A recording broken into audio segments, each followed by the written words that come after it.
I understand this from the perspective of an observer. I am not a veteran. What radicalized me was a few things.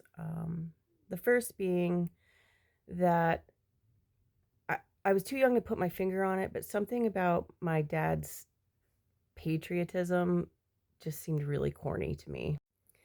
And the second thing is I'm a very observant person. I was a precocious child and I watched everything. I observed everything. I was like a sponge, you know how kids just I was I saw everything. What I noticed was that the people who were overly corny with their patriotism were all Republicans. And that kind of bled into 9/11. When 9/11 happened, I was 21 years old. Um, yes, 21 years old. I was teaching when it happened. And I remember how overwhelming it all was. And then how quickly everyone started blaming the Middle East and the Islamophobia started. One of the things that stood out to me was that people were always talking about fighting for our freedoms. And I was like, well, we're over there. We're not in defense mode. We're on the offense. And that's always been our stance is we're offense. We're helping other countries be offense. And it all became a brand, like red, white, and blue and horns, all kinds of percussion in the background, very patriotic sounding music, slow-mo, like woven into NBC Sports and whatever, it was all being marketed. It was cross marketed. I'm like, what? Then I started seeing what happens to people when they come back from war. My fiance at the time was a Kuwait veteran and he had PTSD. And seeing what VAs were like and seeing the kind of care or lack thereof that veterans were getting was appalling. And becoming familiar with the military industrial complex and that poor kids were convinced that they were going to be a hero for their country was I just kept seeing so much negativity around what um, was supposed to be a positive American thing.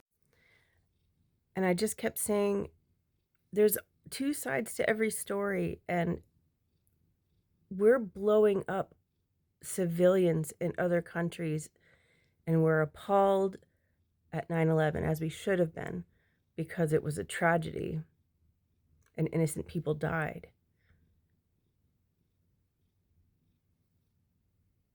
But we do this to other countries all the time. And we do it for the wealthy, the people that own the weapons manufacturing companies. This is, this isn't new. This has been going on for centuries. Psychopaths with money playing a game of strategy with poor people's lives and making money off of it. Seeing all of that made me realize that, or at least how it looked at the time, was that it didn't matter who you voted for, you were going to get not what you wanted. And I still believe that to be true to a point. But I have altered my stance on voting, and it started specifically with the 2016 election because I saw who Donald Trump was from the beginning. Anyone who has been in a relationship with a narcissist can see it right away. And I knew what he was. And the thought of him being president scared me enough to vote for the first time in, I don't know, 15 years. And I've voted ever since, because if voting didn't matter, and actually a friend of mine was the one who reminded me of this. If voting didn't matter, why are they trying so hard to rig elections? Why are they trying so hard to gerrymander? And it's one side that's doing all the gerrymandering, right? It's one side that's doing all the rigging. We have the receipts for that. We have evidence of that. So it's a deeply flawed system. And I'm rambling at this point.